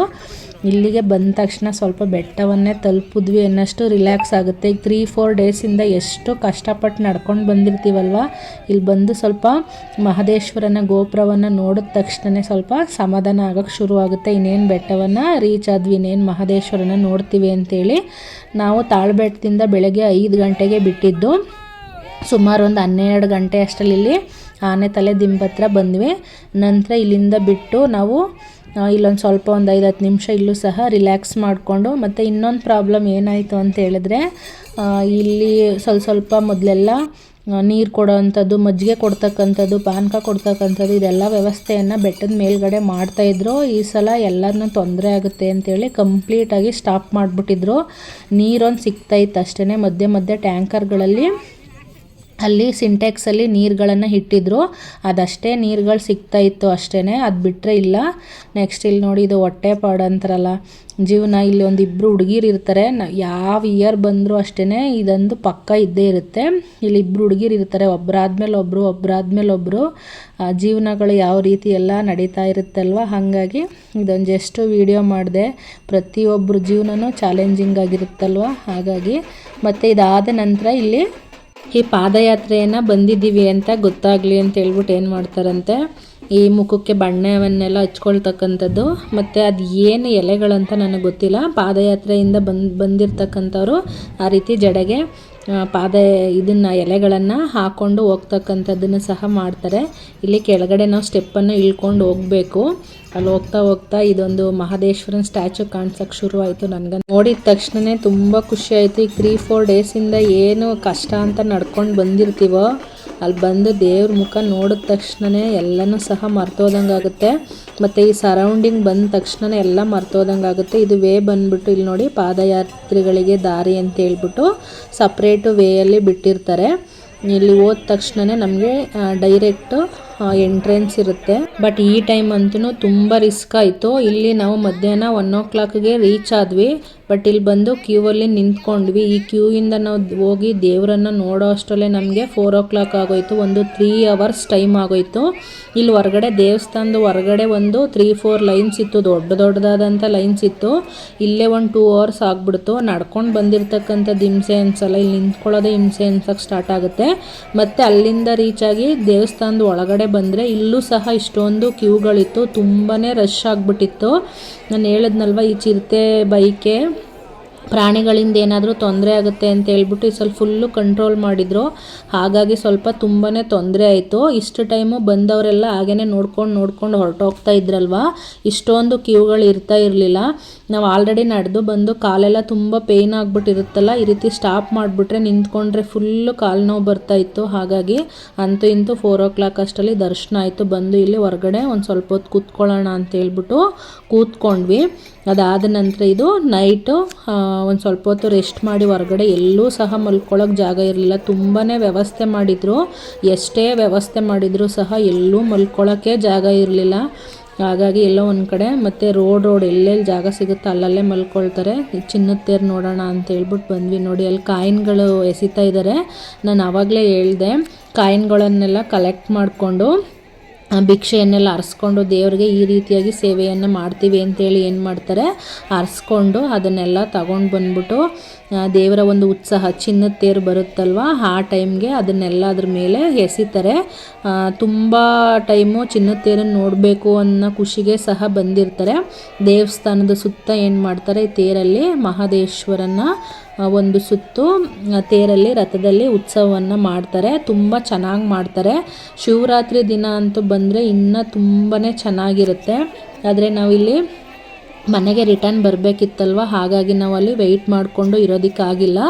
ಹೇಗೂ 4 o'clock ಆಗಿಬಿಟ್ಟಿತ್ತಲ್ಲ, ಚಿನ್ನದ ತೇರು ನೋಡಿಕೊಂಡು ಬೆಳಗ್ಗೆನೇ ಬಸ್ ಹತ್ತೋಣ. ಆಲ್ರೆಡಿ ತುಂಬ ಟಯರ್ಡ್ ಆಗಿತ್ತು, ಕಾಲೆಲ್ಲ ತುಂಬ ಪೇಯ್ನ್ ಅಂತ ಅನಿಸ್ತಾ ಇತ್ತು. ಹಾಗಾಗಿ ಇಷ್ಟೊತ್ತಾಗಿ ಹೋದ್ರೂ ಬೇಡ, ಪೇಯ್ನ್ ಆಗುತ್ತೆ, ಸ್ವಲ್ಪ ಹೊತ್ತು ಇಲ್ಲೇ ಇದ್ಬಿಟ್ಟು ಹೇಗೂ ಚಿನ್ನದ ತೇರು ನೋಡಿಕೊಂಡು ನಂತರ ಹೋಗೋಣ ಅಂತ ಹೇಳ್ಬಿಟ್ಟು ಏನು ಹೋದ್ವಿ. ಪಾಪ ಜೋರಾಗಿ ಕಾಯಿನ ಹಾಕ್ತಾ ಇರ್ತಾರಲ್ವ, ಅಲ್ಲಿ ಇರ್ತಕ್ಕಂಥವ್ರಿಗೆ ಪೂಜಾರಿ ಅವ್ರಿಗೆ ತುಂಬ ಹಿಂಸೆ ಅನಿಸ್ತಾ ಇರುತ್ತೆ. ಎಲ್ಲ ಕವರ್ ಮಾಡ್ಕೊಳ್ತಾ ಇದ್ರು. ಇದಾದ ನಂತರ ಇದು ಶೆಡ್ಗಳು, ಈ ರೀತಿ ಶೆಡ್ಗಳನ್ನು ಮಾಡಿರ್ತಾರೆ ಎಲ್ರಿಗೂ ಮಲ್ಕೊಳ್ಳೋದಕ್ಕೆ ಅಂತೇಳಿ. ವ್ಯವಸ್ಥೆ ಚೆನ್ನಾಗಿ ಮಾಡಿರ್ತಾರೆ. ಬಟ್ ತುಂಬ ಜನ ಆಗಿರೋದ್ರಿಂದ ಸ್ವಲ್ಪ ಅವ್ರಿಗೂ ಕಂಟ್ರೋಲ್ ಮಾಡೋದಕ್ಕೆ ಕಷ್ಟ ಆಗ್ತಾ ಇರುತ್ತೆ. ಈ ಸ್ವಲ್ಪ ಪೊಲೀಸ್ನವ್ರ ಜೊತೆ ಎಲ್ಲ ಜಗಳ ಆಡ್ಕೊಂಡೇ ಬಂದಿದ್ದಾಯಿತು. ಯಾಕಂದರೆ ಬೇಗ ಬಿಡೋಂಗಿಲ್ಲ, ಹೋಗೋಂಗಿಲ್ಲ, ನಿಂತ್ಕೊಳ್ಳೋಕ್ಕಾಗಲ್ಲ, ಆ ಥರ ಎಲ್ಲ ಆಗಿಬಿಡ್ತು. ಮತ್ತು ಇದು ಶಿವರಾತ್ರಿ ದಿನ ಎಳೆಯೋದಕ್ಕೆ ಅಂತೇಳಿ ರಥವನ್ನು ತಯಾರಿಸಿ ಇಟ್ಕೊಂಡಿರ್ತಕ್ಕಂಥದ್ದು ದೊಡ್ಡದಾದಂತಹ ರಥ. ಹಾಗೆ ದೇವಸ್ಥಾನದ ಸುತ್ತ ನೈಟು ಚಿನ್ನದ ತೇರೆಲ್ಲ ಆದಮೇಲೆ ಮುಗಿಸ್ಕೊಂಡು ಲಕ್ಷ್ಮಿ ಇದರಲ್ಲಿ ಅದನ್ನು ನೋಡಿಕೊಂಡು ಬೆಳಗ್ಗೆ ಟೈಮು ಎಲ್ಲ ಇಲ್ಲಿ ಮತ್ತು ಪಂಜಿನ ಸೇವೆಯನ್ನು ಮಾಡಿರ್ತಕ್ಕಂಥದ್ದು. ನೆಕ್ಸ್ಟು ಉರುಳು ಸೇವೆಯನ್ನು ಮಾಡಿರ್ತಕ್ಕಂಥದ್ದು, ಏನೇನು ರೀತಿ ಅರ್ಸ್ಕೊಂಡಿರ್ತಾರೋ ಆ ರೀತಿ ಸೇವೆಗಳನ್ನ ಮಾಡ್ತಾ ಇರ್ತಾರೆ. ಸೊ ಎಲ್ಲವನ್ನು ನೋಡಿಕೊಂಡು ಲೈಟಿಂಗ್ಸ್ ಎಲ್ಲ ಇತ್ತಲ್ಲ, ಹಾಗಾಗಿ ನೆಕ್ಸ್ಟು ಪ್ರಸಾದವನ್ನು ತಗೊಂಡು ಅದಾದ ನಂತರ ಶಾಪಿಂಗ್ ಅಂತ ಏನಾದರೂ ಶಾಪಿಂಗ್ ಇದ್ದರೆ ಮಾಡ್ಕೊಳ್ಳೋಣ ಅಂಥೇಳಿ ನಾವು ಸಹ ಮಾಡಿಕೊಂಡು ಅದಾದ ನಂತರ ಒಂದು ಸ್ವಲ್ಪ ಲೈಟಿಂಗ್ಸಲ್ಲೆಲ್ಲ ತುಂಬ ಚೆನ್ನಾಗಿ ಕಾಣಿಸ್ತಾ ಇತ್ತು. ನಾವು ಬಂದಾಗ ನೋಡೋಕ್ಕಾಗಿರಲಿಲ್ಲ, ಯಾಕಂದರೆ ಡೈರೆಕ್ಟು ಕ್ಯೂಗೆ ಹೋಗ್ಬಿಟ್ಟಿದ್ವಲ್ಲ, ಹಾಗಾಗಿ ಇನ್ನೊಂದು ಟೈಮ್ ನೋಡ್ಕೊಂಡು ಬರೋಣ ಅಂತೇಳ್ಬಿಟ್ಟು ದೇವಸ್ಥಾನದ ಸುತ್ತ ಹೋಗಿ ನೋಡಿಕೊಂಡು ಬಂದ್ವಿ. ಲೈಟಿಂಗ್ಸ್ ಅಂತೂ ತುಂಬ ಚೆನ್ನಾಗಿ ಮಾಡಿದ್ರು. ಆದರೆ ಶಿವರಾತ್ರಿ ದಿನ ಹೋದರೆ ಈ ಇದರಲ್ಲಿ ಹೂಗಳಲ್ಲಿ ಹಣ್ಣುಗಳಲ್ಲಿ ಎಲ್ಲದರಲ್ಲೂ ಸಹ ಡೆಕೋರೇಷನನ್ನು ಮಾಡಿಬಿಟ್ಟಿರ್ತಾರೆ, ತುಂಬ ಚೆನ್ನಾಗಿರುತ್ತೆ. ಇದಾದ ನಂತರ ಊಟಕ್ಕೆ ಹೋದ್ವಿ. ಊಟವನ್ನು ಮುಗಿಸ್ಕೊಂಡು ಇದು ಮಾರ್ನಿಂಗ್ ಬೆಳಗ್ಗೆ ಎದ್ದಿರ್ತಕ್ಕಂಥದ್ದು. ಬೆಳಗ್ಗೆ ಎದ್ದು ಏನು ಮಾಡಿದ್ವಿ, ಹೊರಡೋಣ ಇನ್ನೇನು ಅಂತೇಳಿ 6 o'clock 5 o'clock ಬಸ್ಗಳಿರುತ್ತೆ. ಹಾಗಾಗಿ ಬೆಳಗ್ಗೆನೇ ಎದ್ದು ಹೊರಡ್ಬಿಡೋಣ ಅಂತೇಳಿ ನಮ್ಮ ಜರ್ನಿಯನ್ನು ನಾವು ಇಲ್ಲಿಂದ ಶುರು ಮಾಡಿದ್ವಿ. ಮತ್ತು ಆಲ್ರೆಡಿ ಒಳಗಡೆ ದೇವ್ರಿಗೆ ಪೂಜೆ ಎಲ್ಲ ಶುರು ಮಾಡಿದ್ರು. ನಾದ ಸ್ವರಗಳೆಲ್ಲ ಆಲ್ರೆಡಿ ಶುರು ಆಗಿಬಿಟ್ಟಿತ್ತು. ಮತ್ತು ಧೂಪ ಹಾಕ್ತಕ್ಕಂಥವ್ರು ಕರ್ಪೂರವನ್ನು ಹಾಕಿ ಕೈ ಮುಗಿದು ನಾವು ಹೊಡ್ತಾ ಇದ್ದೀವಿ ಅಂತೇಳಿ ಇನ್ನೊಂದು ಸಲ ಮಹದೇಶ್ವರನಿಗೆ ಹೇಳಿ ಹೊಡ್ತಕ್ಕಂಥವ್ರು ಪ್ರತಿಯೊಬ್ಬರು ಸಹ ಅವರ ಸೇವೆಗಳನ್ನು ಮುಗಿಸ್ಕೊಂಡು ನೋಡಿ ಎಲ್ಲರೂ ಬ್ಯಾಗ್ ಹಾಕ್ಕೊಂಡು ಇವಾಗ ಎಲ್ಲರೂ ಹೊರಡ್ತಾ ಇದ್ದಾರೆ. ನಾವು ಅಂದ್ಕೊಂಡ್ವಿ ಸ್ವಲ್ಪ ಬೇಗ ಎಲ್ಲರೂ ಮಲಗಿದ್ರು, ಸ್ವಲ್ಪ ಬೇಗ ಹೋಗ್ತಾ ಇದ್ದೀವಿ, ನಮಗೆ ಸ್ವಲ್ಪ ಬೇಗ ಬಸ್ಸು ಸಿಗುತ್ತೆ ಅಂತ ಅನಿಸುತ್ತೆ ಅಂತ ಅಂದ್ಕೊಂಡು ಹೋದರೆ ನಮಗಿಂತ ಅಲ್ಲೇ ಸ್ಟ್ಯಾಂಡಲ್ಲೇ ಹೋಗಿ ಮಲಗಿಬಿಟ್ಟಿದ್ದವರು ಇದ್ದರು. ತುಂಬ ಬಸ್ಗಳು ಅಷ್ಟೇ ರಶ್ ಅಂದರೆ ರಶ್ಶು, ಯಾವುದಕ್ಕೂ ಸಹ ಸರಿಯಾಗಿ ಸೀಟ್ಗಳೇ ಸಿಗ್ತಾ ಇರಲಿಲ್ಲ. ಇದೆಲ್ಲ ನೋಡಿ ಲೈಟಿಂಗ್ಸು ತುಂಬ ಚೆನ್ನಾಗಿ ನೈಟೆಲ್ಲ ನೋಡೋದಕ್ಕಾಗಿರಲಿಲ್ಲ ನಮಗೆ ಇದನ್ನೆಲ್ಲನೂ. ಹಾಗಾಗಿ ಇವಾಗ ಒಂದು ಟೈಮ್ ತೋರಿಸ್ತಾ ಇದ್ದೀನಿ. ಏನಾದರೂ ಬರೋದಿದ್ದರೆ ಸ್ವಲ್ಪ ಶಿವರಾತ್ರಿ ದಿನ ಅಂದರೆ ರಿಸ್ಕ್ ಇರುತ್ತೆ. ಶಿವರಾತ್ರಿ ದಿನ ಎಲ್ಲ ಬಂದರೆ ನೋಡೋದಕ್ಕೆ ತುಂಬ ಕಷ್ಟ, ಆದರೆ ತುಂಬ ಚೆನ್ನಾಗಿರುತ್ತೆ. ಈ ಒಂದು ಸ್ಪೆಷಲ್ ಡೇಸ್ ದಿನ ಮಾಡ್ತಾರಲ್ಲ ಆ ರೀತಿಯಾಗಿ ನಾರ್ಮಲ್ ಡೇಸ್ ದಿನ ಯಾವುದೇ ರೀತಿಯಾದಂಥ ಅಲಂಕಾರಗಳನ್ನು ಮಾಡಿರೋದಿಲ್ಲ. ಆದರೆ ಸ್ಪೆಷಲ್ ಡೇಸ್ ದಿನ ಬಂದರೆ ಸ್ವಲ್ಪ ನೋಡೋದಕ್ಕೆ ತುಂಬ ಚೆನ್ನಾಗಿ ಮಾಡಿರ್ತಾರೆ. ಸ್ವಲ್ಪ ಒಂದು 5-6 ಅವರು ಇವಾಗ ನಾವು ಬಂದರೆ ನಾರ್ಮಲ್ ಡೇಸಲ್ಲಿ ಬಂದರೆ ಒಂದು 10 ನಿಮಿಷ 1 ಅವರಲ್ಲೆಲ್ಲ ದರ್ಶನ ಮಾಡ್ಕೊಂಡು ಪೂಜೆ ಎಲ್ಲ ಮುಗಿಸ್ಕೊಂಡು ಹೊರಟ್ಬಿಡ್ಬೋದು. ಆದರೆ ಇಂಥ ದಿನಗಳಲ್ಲೆಲ್ಲ ಬಂದರೆ 1 ಅವರಲ್ಲಿ ನಾವು ದೇವಸ್ಥಾನದ ಹತ್ರನೂ ಹೋಗೋಕ್ಕಾಗಲ್ಲ, ಒಂದು 4-5 ಅವರ್ ಹತ್ರನಾದರೂ ಆಗಿಬಿಡುತ್ತೆ. ಬಟ್ ಖುಷಿಯಾಗಿರುತ್ತೆ ಇದನ್ನೆಲ್ಲ ನೋಡ್ತೀವಲ್ಲ, ಇದನ್ನೆಲ್ಲ ನೋಡೋದ್ರಿಂದ ತುಂಬ ಖುಷಿಯಾಗುತ್ತೆ, ಚೆನ್ನಾಗಿರುತ್ತೆ. ಏನಾದರೂ ಫಸ್ಟ್ ಟೈಮ್ ಏನಾದರೂ ಬರ್ತಾ ಇರ್ತೀವಿ ದೇವಸ್ಥಾನಕ್ಕೆ ಅಂತನ್ನೋರು ಈ ರೀತಿಯಾಗಿ ಬಂದು ನೋಡಿದ್ರೆ ಚೆನ್ನಾಗಿರುತ್ತೆ. ಎಷ್ಟೋ ಜನ ಸ್ವಲ್ಪ ನೆಮ್ಮದಿ ಇರುತ್ತೆ ಇಲ್ಲಿ ಬಂದು ಹೋದ್ರೆ ಅಂತ ಹೇಳಿದ್ರೆ. ಮತ್ತು ಇನ್ನೊಂದೇನು, ಇಲ್ಲಿ ಏನಕ್ಕೂ ಸಹ ದುಡ್ಡುಗಳನ್ನು ಕೇಳೋದಿಲ್ಲ. ಅದೊಂದು ಇವಾಗ ಫ್ರೀಯಾಗಿ ಊಟದ ವ್ಯವಸ್ಥೆಗಳಿರುತ್ತೆ. ಮತ್ತು ಹೊರಗಡೆ ಸ್ನಾನದಕ್ಕೆಲ್ಲನೂ ಸಹ ಸ್ವಲ್ಪ ಇದೆಲ್ಲ ಸ್ನಾನದ ಮನೆಗಳೆಲ್ಲ ಇರುತ್ತೆ. ಮತ್ತು 3 ಟೈಮನ್ನು ಸಹ ಇಲ್ಲಿ ಬೆಳಗ್ಗೆ ಮಧ್ಯಾಹ್ನ ಸಂಜೆ 3 ಟೈಮ್ ಸಹ ಊಟಗಳನ್ನು ಕೊಡ್ತಾರೆ. ಈಗ ಸಾಮಾನ್ಯವಾಗಿ ಸುತ್ತಮುತ್ತಲಿನ ಪ್ರದೇಶದಲ್ಲಿ ಯಾರಾದರೂ ಮನೆಯಲ್ಲಿ ಸರಿಯಾಗಿ ನೋಡ್ಕೊಳ್ತಾ ಇಲ್ಲ ಅಂತ ಹೇಳಿದ್ರೆ ಅಥವಾ ನೆಮ್ಮದಿನೇ ಇಲ್ಲ ಅಂತ ಅನಿಸಿದ್ರೆ ಸಾಮಾನ್ಯವಾಗಿ ಬಂದು ಇಟ್ಕೊಬಿಡ್ತಾರೆ. ಯಾಕಂದರೆ ಬೇರೆ ಕಡೆ ಹೋದರೆ ಯಾವುದೊಂದಕ್ಕೂ ದೇವ್ರನ್ನ ನೋಡೋದಕ್ಕೂ ಸಹ ಟಿಕೆಟ್ ಇರುತ್ತೆ. ಮತ್ತು ಎಲ್ಲೂ ಸಹ ಊಟದ ವ್ಯವಸ್ಥೆಗಳಿರಲ್ಲ. ಇಲ್ಲಿ ಪ್ರತಿಯೊಂದು ವ್ಯವಸ್ಥೆಗಳಿರುತ್ತೆ ಅಂತೇಳಿ ಸಾಮಾನ್ಯವಾಗಿ ಇಷ್ಟಪಟ್ಟು ಇಲ್ಲಿ ಬರ್ತಾರೆ. ಬಂದು ಇವಾಗ ಯಾರ್ದಾದ್ರೂ ಒಂದು ಮನೆಗೆ ಹೋದರೆ ನಮಗೆ ರೆಸ್ಟ್ ತಗೊಳಕ್ಕೆ ಬಿಡ್ತಾರೆ. ಹಾಗಾಗಿ ಬಂದಿಲ್ಲಿ ದೇವ್ರ ಸನ್ನಿಧಿಯಲ್ಲಿ ಇದ್ದು ಹೋಗ್ತಾರೆ. ಮತ್ತು ಹೋಗ್ಬಿಟ್ಟು ಬೆಳಗ್ಗೆ ಬಂದಲ್ಲಿ ಇನ್ನು ಬಸ್ಗಳು ರೆಡಿ ಆಗಿರಲಿಲ್ಲ. ಹಾಗಾಗಿ ನಾವು ಒಂದು ಕಾಫಿಯನ್ನು ಕುಡಿದ್ಬಿಟ್ಟು ಎಲ್ಲರೂ ಸೇರ್ಕೊಂಡು ತುಂಬ ಚಳಿ ಇತ್ತು ಅಂಥೇಳಿ ಮತ್ತು ಬಸ್ಸನ್ನು ಹತ್ತಿದ್ವಿ. ಒಬ್ಬೊಬ್ಬರು ಒಂದೊಂದು ಕಡೆ ಹೋಗಬೇಕಿತ್ತು, ಯಾವ್ಯಾವ ಕಡೆ ಹೋಗಬೇಕಿತ್ತು ಆ ಕಡೆ ಬಸ್ಗಳನ್ನು ಹತ್ತಿದ್ವಿ. ಇಲ್ಲಿ ನೋಡಿ ಎಷ್ಟು ಚೆನ್ನಾಗಿ ಕಾಣಿಸ್ತಿದೆ. ಇದೆಲ್ಲ ವ್ಯೂಗಳನ್ನ ನೋಡ್ಬೇಕಂತೇಳಿದ್ರೆ ನಾರ್ಮಲ್ ಟೈಮ್ಗಳಲ್ಲಂತೂ ಬಂದರೆ ಸಿಗೋದಿಲ್ಲ. ಯಾವ್ಯಾವ ಟೈಮಲ್ಲಿ ಇದು ಒಳ್ಳೊಳ್ಳೆ ವ್ಯೂಗಳನ್ನ ನೋಡ್ಬೇಕಂತೇಳಿದ್ರೆ ಇದೇ ಟೈಮಲ್ಲೇ ಬಂದ್ರೇ. ಇಲ್ಲಿ ನೋಡಿ ಮತ್ತೆ ಪಾದಯಾತ್ರೆಗಳು ಬರ್ತಾ ಇರೋದು. ಇದು ತಾಳಬೆಟ್ಟ. ನಾವು ಬಸ್ಸಲ್ಲಿ ಕೂತ್ಕೊಂಡಾಗ ಈ ರೀತಿಯಾಗಿ ಕಾಣಿಸ್ತಾ ಇತ್ತು. ಇವ್ರನ್ನೆಲ್ಲ ನೋಡಿ ನಮ್ಗೆ ಅನಿಸ್ತಾ ಇತ್ತು ನೆನ್ನೆ ಮಾರ್ನಿಂಗು ನಾವು ಈ ರೀತಿಯಾಗಿ ಬಂದ್ವಿ, ಇವತ್ತು ಇವರು ಈ ರೀತಿಯಾಗಿ ಹೋಗ್ತಾ ಇದ್ದಾರೆ ಅಂತ ಅಂದ್ಕೊಂಡು ಮಾತಾಡ್ಕೊಂಡು ಬಂದ್ವಿ. ಇಷ್ಟ ಆಗಿತ್ತು ನಮ್ಮ ಒಂದು ಪಾದಯಾತ್ರೆ ಒಂದು ಜರ್ನಿ. ಯಾರಿಗೆಲ್ಲ ಇದನ್ನು ನೋಡಿ ತುಂಬ ಖುಷಿ ಅಂತ ಅನಿಸ್ತಾ ಮತ್ತು ಏನಾದರೂ ಒಂದು ಬೇಡ್ಕೊಂಡಿದ್ದೀವಿ ಹರಕೆ ಇದೆ ಅಂತೇಳಿದ್ರೆ ದಯಮಾಡಿ ಹೋಗಿ ಬನ್ನಿ. ಎಲ್ಲರಿಗೂ ಒಳ್ಳೆಯದಾಗಲಿ. Thank you so much.